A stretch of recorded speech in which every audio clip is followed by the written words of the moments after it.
Hey guys, and welcome to another brand new video. In this video, we actually have quite a few different big things to go and talk about over here.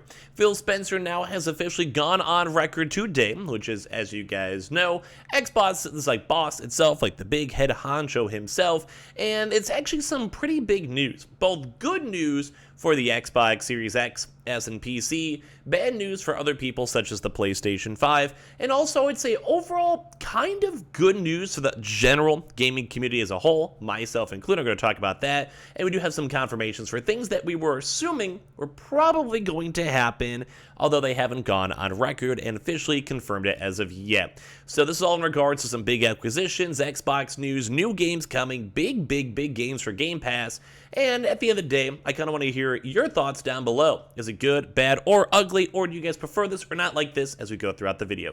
So make sure you guys are subscribed with the notifications on as well. Leave a like. We also do have the Twitter and Twitch room down below. We have the Target links, Amazon links down below, and let's dive into the video. So as I'm sure a lot of you guys know, Xbox has made a huge big acquisition when it comes to them dropping around $70 billion on a lot of really big named games. Call of Duty, Diablo, Overwatch, other big games from just a lot of mobile type games, and as well, even some bigger games such as, say, World of Warcraft. But now we do have official on-book record, which is, like I said, kind of maybe bad news for PlayStation 5 users, but as overall for someone like me who has PC as well, and I have PC Game Pass, maybe that's just really good news. So right now, we do have the official confirmation that Xbox itself has now officially confirmed it plans to bring Call of Duty, Diablo, and Overwatch to Game Pass. Now, is this big news? I would probably say yes, mainly because we haven't had the official confirmation with it, and it does go into that now next level of, is PlayStation going to have issues? Is it going to have a lot less sales? Is competition with this going to be raising up the amount of folks on Xbox Game Pass and PC Game Pass? Will this be affecting the market 2, 3, 4, 5 years from now? There's a lot of really big discussions that are all wrapped around this specific topic. Phil Spencer has now specifically confirmed the company's intentions for post-acquisition Activision games. So right now, Microsoft has confirmed it intends to bring Activision Blizzard's leading franchises to Xbox Game Pass should, as well, it's all still up in the air, the company's mergers go ahead. It announced plans to acquire Activision Blizzard for $68.7 billion in January, but it also said it wanted to bring as many of the company's games as possible to its Xbox and PC subscription service. So first and foremost, we have the two perspectives here. If you guys are only, let's say, PS5 users, Switch, I mean, if you're only a Switch user, I don't know, but, jeez. But when it comes to PS5 users, this is kind of bad. This is kind of bad news. Now, is it necessarily game-breaking or console-breaking, or should you stop getting your PS5 because of it? I'd say no. You could still probably, I think they've also gone on record stating that you will still be able to buy games like Call of Duty. And to not be fully doom and gloom, don't forget, Game Pass is a monthly subscription. So in theory, like let's say you only play a few games or only want to play, say, Call of Duty, and you play it for, let's say, 3 months, you're kind of pretty much around around the same vibe, 3 or 4 months. Or as well, if you just buy it straight up and you get to go, like say you play it throughout the entire year on off, it actually might just be a better deal for you then either way. Like let's say you just play, you play a few hours on the weekends, you're just kind of rocking on out with your friends when you have a chance to.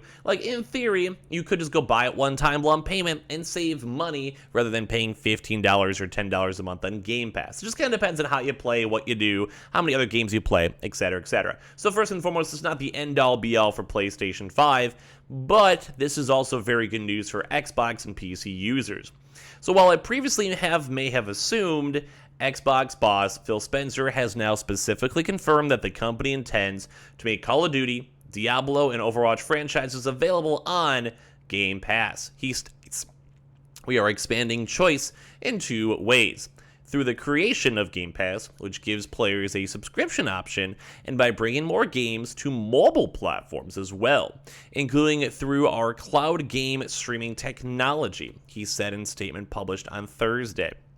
Subscription services like Game Pass make gaming more affordable and help players from around the world find their favorite game. Game Pass empowers developers to bring more games to more players and not fewer. We intend, this is like the big bread and butter, We intend to make Activision Blizzard's much-loved library of games, including Overwatch, Diablo, and Call of Duty, available in Game Pass and to grow those gaming communities. By delivering even more value to players, we hope to continue growing Game Pass, extending its appeal to mobile phones and also any connected device, which is very strange because, like, everyone wants to grow mobile gaming, like, as a whole, but I haven't really seen too many games out there that are, like, kind of warranted a subscription. Now, PC, like Final Fantasy or World of Warcraft, that would merit a subscription. And as well, this also hasn't still mentioned World of Warcraft, which is one of the bigger games in there on their list. And I keep on thinking, like, you get Game Pass, you get a free you get free monthly subscription to WoW, but at the same time, it might also just completely take away almost all of WoW subscriber bases if you could just go and pay an even cheaper option on that. Also have like an even bigger one. That'll be a one that I'm going to be very curious on what they decide to go do in the future. So basically, this is confirming now that they want to put Call of Duty on Game Pass, which I'm okay with. Or say Diablo 4, I'm also okay with. Overwatch, although I want to say if you already own the game itself, it's already free, so it's a little bit on the weirder side. But still, I'm also, I think, kind of okay with that. Now, there hopefully could be other merits to it as well, possibly. But at the end of the day, it's not really seeming too bad. So basically, Spencer went on to reiterate recent claims that the proposed deal was primarily driven by Microsoft's ambitions in the mobile and PC gaming spaces, areas in which Activision Blizzard has greater expertise and capabilities. He also did go reiterate Microsoft's claim that it doesn't have plans to make Call of Duty an Xbox exclusive should it successfully acquire Activision Blizzard. Though I'm also even more confused because what about the other games then? So they're making like a lot of big things around Call of Duty because Call of Duty is one of the biggest sellers right now in terms of games, in terms of profitability, and even for PlayStation. But the one big thing is, what about all the other potential exclusives? Think about like the Crash, Bandicoot. Think about like World of Warcraft, as I mentioned. Think about other various systems too as well. Diablo, Overwatch. Are they going to somehow be exclusives? Are they going to stay public? They haven't really discussed on it too much. Very intriguing to go and see. So they also did go and say we are committed to making the same version of Call of Duty available on PlayStation on the same day the game launches elsewhere, Spencer said. But the big thing though is that it would be technically included with your subscription though on Game Pass and as well, also potentially even cheaper. The proposed acquisition is currently still being scrutinized by regulators concerned about potential antitrust issues during a time of increasing consolidation in the gaming industry. Last week, it was claimed that Saudi Arabia had actually become the first regulatory authority to approve the deal. So this does still keep on pushing for like a pretty good thumbs up of this all actually happening, which is also maybe why we're seeing more official statements on what is going to happen, what should go and happen, and how all that stuff's all going to work. But Spencer's latest comments were seemingly published to coincide with today's announcement that the UK competition regulatory inquiry into the merger may actually now, though, be expanded due to outstanding concerns. And if you guys want me to go discuss that in a separate video, I would love to dive into it because this has been like one of the biggest deals in gaming overall. So following our Phase 1 investigation, we are concerned that Microsoft could use its control over popular games like Call of Duty and World of Warcraft post-merger to harm rivals, including recent and future rivals in multi-game subscription services and cloud gaming, said Sorcha O'Coral, Senior Director of Mergers at the Competition and Markets Authority of CMA.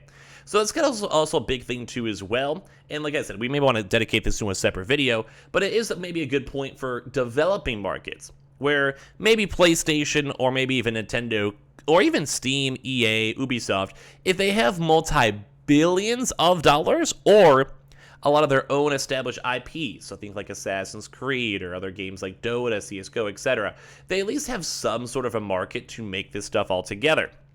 Although, when it comes to new developing places, it's really hard for a small firm, let's say under $10 million, to have a chance to even come close to competing with Xbox when they have all of these games that are worth at this point probably getting close to billions upon, like, in like what, 9 digits? Is that what it'd be? 10, 12 digits? Like hundreds of billions of dollars?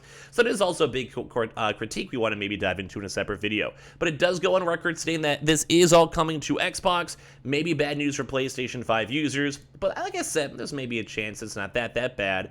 Leave your thoughts and comments down below. And as well, make sure you guys are subscribed with the notifications on as well for the brand new PlayStation 5 giveaway. Amazon links down below, Twitter and Twitch stream down below, Target links down below. And I appreciate you guys all so much for watching. Make sure you guys are subscribed.